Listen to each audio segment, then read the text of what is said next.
देखिए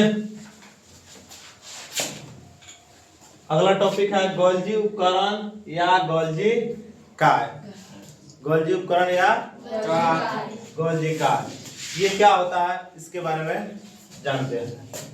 सर्वप्रथम Camillo Golgi ने 1898 में जंतु कोशिका में गोल्जी उपकरण को देखा था। जो वैज्ञानिक थे उनका नाम क्या था? Camillo Golgi. इसीलिए उनके नाम के सम्मान में ही उन्होंने ही पहले इसको देखा, इसीलिए इसको गोल्जी उपकरण नाम दे दिया गया। इन्होंने सबसे पहले क्या देखा? सर्वप्रथम गोल्जी काय को किसने देखा? गोल्जी कैमिलो गोल्जी ने देखा, इसीलिए उनके नाम के सम्मान में ही इसका नाम रख दिया गोल्जी उपकरण या गोल्जी काय। साधारण सूक्ष्मदर्शी से देखने पर यह मुड़ी हुई छड़ के समान दिखती है। गोल्जी उपकरण को साधारण सूक्ष्मदर्शी से जब देखा गया तो उसमें पाया गया कि ये कैसा दिखाई देता है, जैसे छड़ को मोड़ दिया गया है ना, वैसे दिखाई देता है। जैसे चित्र में दिखाई दे रहा है ऐसे ये छड़ के रूप में मुड़ा हुआ दिखाई देता है साधारण सूक्ष्मदर्शी से देखने पर। अब ये डिक्टियोसोम क्या है? तो जब पादप कोशिका में गोल्जी उपकरण को देखा गया तो उसको क्या कहा गया? डिक्टियोसोम। अर्थात पादप कोशिका में कोशिका द्रव में मुड़ी हुई छड़ के समान रचना बनकर बिखरे रहते हैं। उसमें कैसा रहता है? ये बिखरे हुए अवस्था में रहता है। तो इसे बिखरे हुए अवस्था को क्या कहा गया? डिक्टियोसोम कहा गया। क्या कहा गया? डिक्टियोसोम। अब डिक्टियोसोम क्या है? जैसे जंतु कोशिका में गोल्जी उपकरण कहा गया, वैसा ही पादप कोशिका में गोल्जी उपकरण को क्या नाम दे दिया गया? डिक्टियोसोम नाम दे दिया गया। बात समझ रहा है? इसको क्या नाम दे दिया गया? डिक्टियोसोम। तो जो पादप कोशिका में गोल्जी उपकरण दिखाई दिया उसको क्या कहा गया? डिक्टियोसोम कहा गया। आगे ये पुटिकाएं या वेसिकल्स क्या होते हैं? तो देखिएगा इसमें कुंडलांक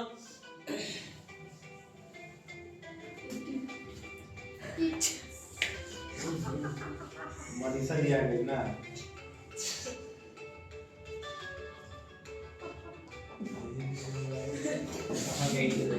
साइलेंट कर तो वाला है। ऐसा गाती ना है कि आवाज बोल ऐसा पढ़ाते रहिए। सुनिए, पुटिकाएं या वेसिकल्स। पुटिकाएं या वेसिकल्स क्या है? तब कुंडिकाओं या के सिर पर, तो देखिए कुंडिकाओं के सिर पर है ये रचना कुंडली के जैसा दिखाई दे रहा है। सिर पर छोटी छोटी रचनाएं होती है जिसे पुटिकाएं या वेसिकल्स कहते हैं। इसी रचनाओं को क्या कहते हैं? सबको क्या कहते हैं? पुटिकाएं या वेसिकल्स कहते हैं। क्या कहते हैं? पुटिकाएं या वेसिकल्स कहते हैं। तो गोल्जिकाय के सिर के ऊपर, गोल्जिकाय के सिर के ऊपर जो ये रचना आपको दिखाई दे रही है इसी को क्या कहते हैं? वेसिकल्स कहते हैं या पुटिकाएं कहते हैं। बात समझे?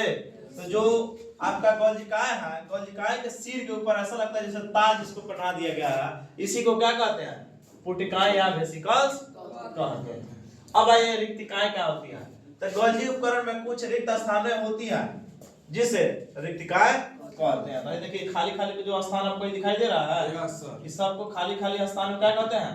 रिक्तिकाएं कहते हैं। क्या कहते हैं? रिक्तिकाएं कहते हैं। गोल्जिकाय में कुछ स्थान खाली भी रहते हैं जो गोलाकार के रूप में होते हैं, उसको क्या कहते हैं? रिक्तिकाएं कहते हैं। अब आइए गोल्जी उपकरण के कार्य। अब ये हमारे कोशिका के अंदर पाया जाता है, तो पाया जाता है कुछ ना कुछ इसका कार्य होगा।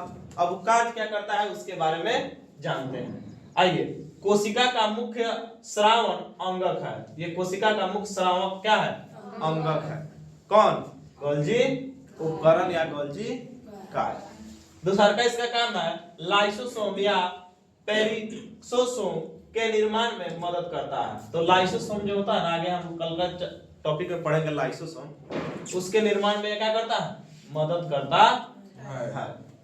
पादप कोशिका विभाजन के समय कोशिका प्लेट, कौन प्लेट? कोशिका प्लेट बनाने में सहायक है।